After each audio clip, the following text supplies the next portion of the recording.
The rise of populism that we're witnessing represents an angry verdict on 3 decades of rising inequality and a version of market-driven globalization that benefits those at the top but leaves everybody else feeling disempowered, especially ordinary working people. So it's true that the anger and resentment generated by global trade, fear over immigration, that anger and resentment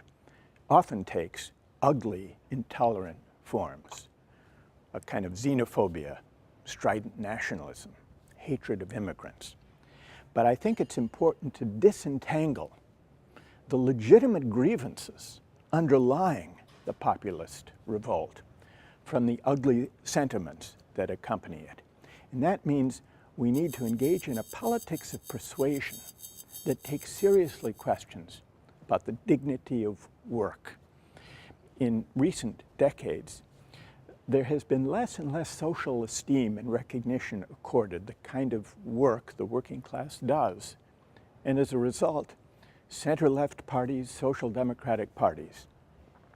whose main constituencies used to be working class and middle class voters, have become increasingly detached from the ordinary workers. And so I think that the project for center-left social democratic parties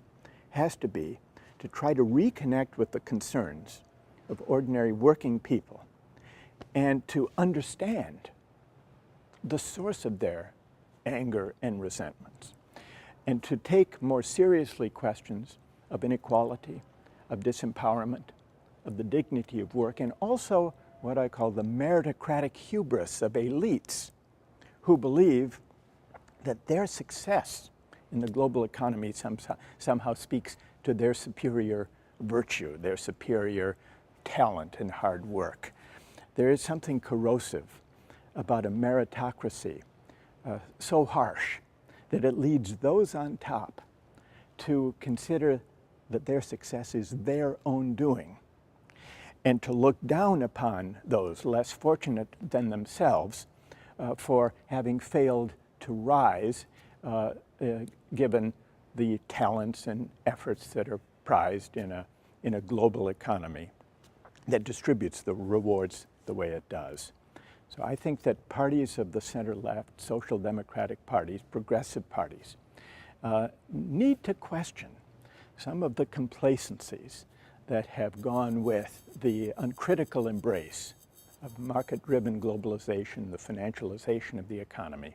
and reconnect with fundamental questions about equality, solidarity, community,